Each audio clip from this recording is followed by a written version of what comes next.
کے جواب میں پاکستانی مسلح افواج نے بھی بڑا قدم اٹھا لیا ہے، جس کے بعد پاک بھارت مسلح افواج کے درمیان کسی بھی وقت کوئی بڑا واقعہ رونما ہونے کی پیشگوئی کر دی گئی ہے۔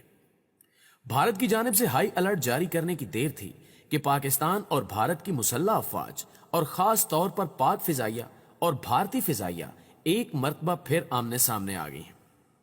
بھارتیوں کے لیے بڑی خوشخبری یہ ہے کہ بھارت کو ملنے والے 5 رافیل جنگی طیارے اپنی منزل تک پہنچنے کے لیے اڑان بھر چکے ہیں، جبکہ دوسری جانب بھارتیوں کے دل دہلا دینے والی خبر یہ ہے کہ پاک فضائیہ کی جانب سے رافیل جنگی طیاروں کا بھرپور استقبال کرنے کے لیے ہنگامی بنیادوں پر JF-17 تھنڈر طیاروں نے پروازیں بھرنا شروع کر دی ہیں۔ صرف یہی نہیں بلکہ پاک فضائیہ کے ایئر چیف مارشل مجاہد انور خان نے بھارت کو 2 ٹوک پیغام پہنچا دیا ہے۔ ایک خبر یہ بھی ہے کہ پاک فضائیہ نے سکردو ایئر بیس پر JF-17 تھنڈر طیاروں کے ذریعے جنگی مشقیں شروع کر دی ہیں، جس پر بھارتی میڈیا چیخ رہا ہے۔ انڈین میڈیا کی چیخو پکار کا اندازہ اس بات سے لگایا جا سکتا ہے کہ انڈین میڈیا بار بار اپنا گلا پھاڑ کر یہ کہہ رہا ہے کہ پاکستان نے چین کے ساتھ نہ صرف ہاتھ ملا لیا ہے بلکہ بھارت پر حملہ بھی کرنے جا رہا ہے۔ بھارتی میڈیا کی آسمانوں کو چھونے والی چیخوں کا آڈیو کلپ بھی آپ لوگوں کو سناؤں گا تاکہ آپ لوگوں کو یقین آ جائے کہ جو میں کہہ رہا ہوں وہ جھوٹ نہیں بلکہ کھرا سچ ہے۔ ویڈیو کلپ سننے کے بعد آپ کو یہ بھی پتا چل جائے گا کہ بھارت پر JF-17 تھنڈر کا خوف کس قدر چھایا ہوا ہے۔ کیا بھارت رافیل طیاروں سے پاکستان پر حملہ کرنے جا رہا ہے؟ بھارتی افواج کو ہائی الرٹ کیا جانا کس بات کی طرف اشارہ ہے؟ پاک فضائیہ کے ایئر چیف مارشل نے بھارت کو کیا پیغام پہنچایا ہے؟ اس سے قبل کہ میں آپ لوگوں کے سامنے ان تمام خبروں اور سوالوں کے حقائق پیش کروں، آپ لوگوں سے اتنا کہوں گا کہ اس ویڈیو کو آخر تک ضرور دیکھیے گا تاکہ آپ لوگ خطے کی بدلتی صورتحال سے ہر وقت باخبر رہ سکیں۔ معزز خواتین و حضرات، بھارتی میڈیا کی حواس باختہ آڈیو کلپ سنانے سے پہلے میں آپ لوگوں کو پاک فضائیہ کی جانب سے اٹھائے جانے والے اقدامات اور پاکستان پر کیے جانے والے ممکنہ بھارتی حملے کے بارے میں آگاہ کرنا ضروری سمجھتا ہوں۔ تفصیلات کے مطابق گزشتہ دنوں انڈیا ٹوڈے نے اپنی ایک نیوز رپورٹ شائع کی تھی، جس میں مین ہیڈنگ یہ تھی کہ بھارتی وزیر دفاع راج ناتھ سنگھ نے بھارت کی تینوں مسلح افواج کو شارٹ ٹائم نوٹس پر ہائی الرٹ جاری کر دیا ہے۔ رپورٹ کے مطابق بھارتی وزیر دفاع راج ناتھ سنگھ نے مزید کہا کہ پاکستان اور چین مل کر کسی بھی وقت بھارت پر حملہ کر سکتے ہیں، اس لیے بھارت کو دونوں اطراف سے جنگ لڑنے کے لیے ہر وقت تیار رہنا ہوگا۔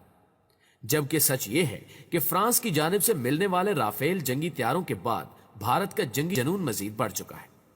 یہی وجہ ہے کہ جنگی جنون میں مبتلا بھارت نے رافیل جنگی طیاروں کے آنے سے قبل ہی پاکستان کے خلاف طبلِ جنگ بجاتے ہوئے تینوں مسلح افواج کو ہائی الرٹ جاری کر دیا ہے۔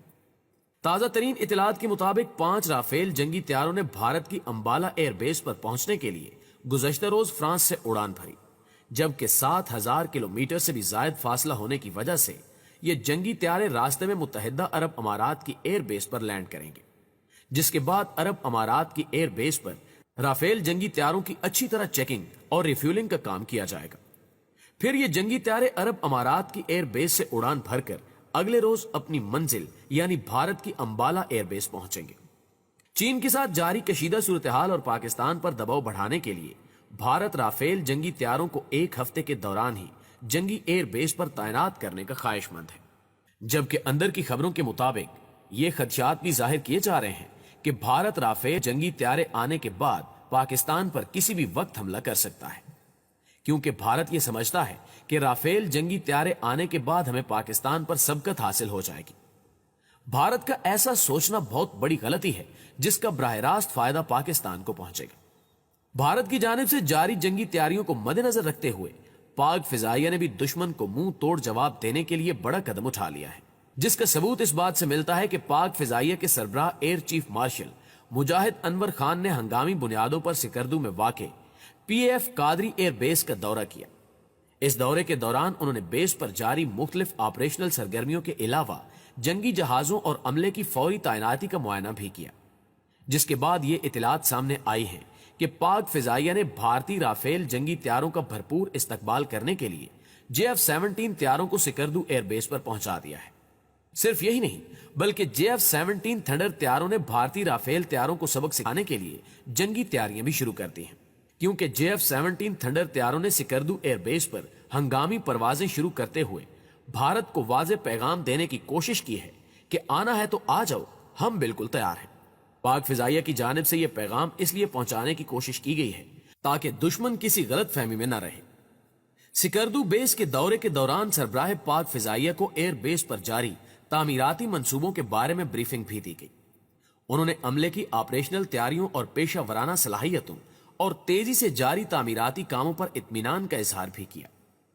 اس موقع پر خطاب کرتے ہوئے ایئر چیف مارشل مجاہد انور خان صاحب نے کہا کہ پاک فضائیہ خطے کی جیو اسٹریٹجک صورتحال سے بخوبی آگاہ ہے۔ ہم دشمن کی جانب سے اسلحہ اور فوجی ساز و سامان کے حصول کی دوڑ سے بالکل بھی غافل نہیں ہیں، بلکہ روایتی جنگ میں طاقت کے توازن کو برقرار رکھنے کے لیے ضروری اقدامات پر تیزی سے کام کر رہے ہیں۔ اس دوران ان کا اشارہ سکردو میں واقع ایئر بیس پر تعینات کیے جانے والے JF-17 تھنڈر طیاروں کی طرف تھا۔ اس دوران ایئر چیف نے قوم کو یقین دہانی کرتے ہوئے کہا کہ دشمن کی کسی بھی مہم جوئی کی صورت میں پاک فضائیہ بری اور بحری افواج کے ہمراہ بھرپور انداز میں دشمن کو جواب دینے کے لیے ہم وقت تیار ہے۔ واضح رہے کہ سکردو ایئر بیس سے بھارتی علاقہ صرف 100 کلومیٹر کی دوری پر ہے۔ یہ وہی ایئر بیس ہے جس سے پاک فضائیہ کے جنگی طیارے صرف 5 منٹ کے دوران بھارت میں گھس کر فضائی بمباری کر کے واپس آ سکتے ہیں۔ یہی وجہ ہے کہ سکردو میں موجود ایئر بیس پر JF-17 تھنڈر کی تعیناتی کے بعد بھارت میں تشویش کی لہر دوڑ گئی ہے۔ اپنے خطاب کے دوران انہوں نے مقبوضہ جموں و کشمیر میں جاری بھارتی ریاستی دہشت گردی اور اس کی افواج کی جبر و استبداد پر تشویش کا اظہار کرتے ہوئے کہا کہ ہم بحیثیت پاکستانی قوم کشمیری جدوجہد آزادی کی غیر متزلزل حمایت کرتے ہیں، اور ہم یہ مطالبہ کرتے ہیں کہ مسئلہ کشمیر کو اقوام متحدہ کی طے شدہ قراردادوں کے مطابق فوری طور پر حل کیا جائے۔ دوسری جانب پاک آرمی کے سربراہ جنرل قمر جاوید باجوہ نے بیان جاری کرتے ہوئے کہا کہ اگر دشمن کی جانب سے پاکستان کی سلامتی پر کسی بھی قسم کا حملہ کیا گیا تو اس کا بھرپور جواب دیا جائے گا۔ ایک خبر یہ بھی ہے کہ آرمی اور پاک فضائیہ کے سربراہوں کے درمیان ہنگامی ملاقات بھی ہوئی۔ اس دوران انہوں نے ایک دوسرے کے درمیان حساس معلومات کی فراہمی پر رضامندی ظاہر کی۔ ناظرین گرامی، اب میں آپ لوگوں کو پاک فضائیہ کی جانب سے کیے جانے والے جنگی اقدامات اور JF-17 تھنڈر کی تعیناتی پر بھارتی میڈیا کی حواس باختہ میڈیا رپورٹنگ کی آڈیو کلپ سنانے چاہ رہا ہوں۔ یہ کلپ ذرا غور سے سنیے گا، کیونکہ اس آڈیو کلپ کو سننے کے بعد آپ لوگوں کو اندازہ ہوگا کہ رافیل جنگی طیارے آ جانے کے باوجود بھارت JF-17 تھنڈر سے کس قدر ڈرتا ہے۔ بھارت پر طاری خوف کو دیکھ کر نہ صرف تمام پاکستانیوں کا سینہ فخر سے چوڑا ہو جائے گا، بلکہ ہر پاکستانی کو اپنے پاکستانی ہونے پر فخر بھی محسوس ہوگا۔ لیکن آج ایک ایسی خبر آئی ہے جو دیش کی سرکشا کو لے کر ہمیں ساودھان بھی کرتی ہے، اور ہمارے لیے سب سے بڑی دیش کی سرکشا اور سمپربھوتا ہے۔ آج کے ورلڈ ایکسکلوزیو خبر میں آپ کو بتائیں گے چین اور پاکستان مل کر بھارت کو گھیرنے کی کیا نئی چال چل رہے ہیں، لیکن وہ بھول رہے ہیں کہ جیتے گا تو ہندوستان ہی۔ چین کے اشارے پر پاکستان کی وایو سینا یدھ ابھیاس کر رہی ہے۔ چین کے اشارے پر یدھ ابھیاس کر رہی ہے پاکستان کی وایو سینا۔ یہ بڑی خبر، یہ یدھ ابھیاس پاکستان ادھکرت کشمیر کے اسکاردو میں ہو رہا ہے۔ چین کے اشارے پر POK کے اسکاردو میں یدھ ابھیاس پاکستان کی وایو سینا کا، اور پاکستان کی وایو سینا نے اسکاردو ایئر بیس پر JF-17 فائٹر جیٹ تعینات کر دیے۔ چین کی وایو سینا بھی اسکاردو ایئر بیس کا استعمال کرتی ہے۔ اب سے کچھ دنوں پہلے ہم نے آپ کو بتایا تھا کیسے اسکاردو ایئر بیس کا استعمال چین کی وایو سینا کر رہی ہے، اپنا بیس وہاں پر بنانے کی کوشش کر رہی ہے، اور یہ سب کچھ ہو رہا ہے بھارت کے خلاف ایک سازش کے تحت۔ پاکستانی وایو سینا کے ادھیکش مجاہد انور خان نے اسکاردو کا دورہ کیا، اور خاص بات یہ ہے کہ اسکاردو وہ ایئر بیس ہے جسے چین کی وایو سینا استعمال کرتی ہے۔ اسی ایئر بیس پر اب پاکستان نے بھی، جو پاکستان نے چین کو اسکاردو ایئر بیس پر فائٹر جیٹ اتارنے کی سویدھا دی ہے۔ جی تو پیارے دوستو، ہمیں امید ہے کہ آج کی یہ ویڈیو بھی آپ کو بہت پسند آئی ہوگی۔ ویڈیو اچھی لگے تو اسے لائک کرتے ہوئے اپنے دیگر دوستوں کے ساتھ شیئر ضرور کیجیے گا۔